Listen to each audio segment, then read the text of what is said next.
The next problem, if P is non-singular matrix, P అనేది ఒక non-singular matrix గా ఇస్తున్నారు, such that I plus P square and so on P power n is equal to 0, then P inverse is equal to, P inverse మనం calculate చేసుకోవాలి. P అనేది ఒక non-singular matrix, మరి non-singular matrix అంటే determinant అనేది 0 కాదు, non-singular matrix అయితే దానికి P inverse అనేది ఎగ్జిస్ట్ అవుతుంది. Okay, so P is non-singular అంటే det P is not equal to 0, that implies P inverse is exist.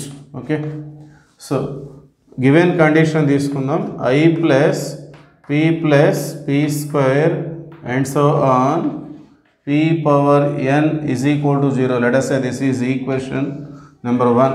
Okay, so ఈ P inverse తోటి ఈ కండిషన్ మనం మల్టిప్లై చేద్దాం. P inverse into I plus P square and so on P power n is equal to P inverse into 0 అంటే 0 అనే వచ్చేస్తుంది. Okay, P inverse into I, ఒక మ్యాట్రిక్స్ని ఐతో into చేస్తే మళ్ళీ అదే మ్యాట్రిక్స్ వస్తుంది. That means we get P inverse. Next P inverse into P which gives identity, ఒక మ్యాట్రిక్స్ని దాని ఇన్వర్స్తో మల్టిప్లై చేస్తే ఐడెంటిటీ మ్యాట్రిక్స్ వస్తుంది. P inverse into P square which gives P. Next P inverse into P cube which gives P square and so on. P inverse into P power n which is P power n minus 1 that is equal to 0. So దీని నుండి మనకి P inverse వచ్చేస్తుంది. ఇవన్నీ కూడా right side వచ్చేసినట్లయితే అన్నీ minus అవుతాయి. ఆ minus మనం కామన్ తీసుకుంటే I ప్లస్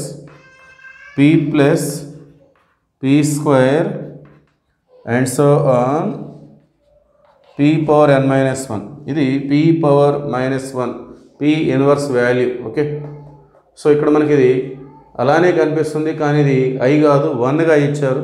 సో ఇది 1గా మీరు అర్థం చేసుకోవాలి, అందువల్ల ఇది మన ఆప్షన్గా మనం తీసుకోలేం. So from equation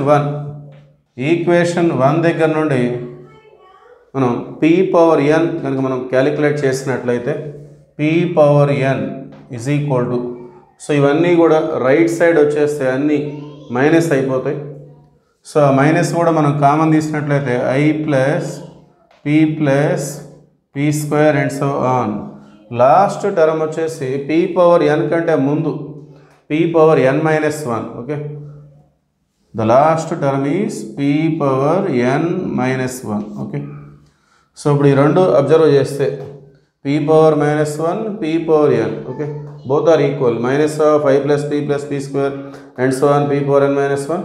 here also minus of I plus P square and so on P power n minus 1. Okay, so from this P power -1, that means P inverse is equal to P power n. Okay, therefore option 1 is the right answer.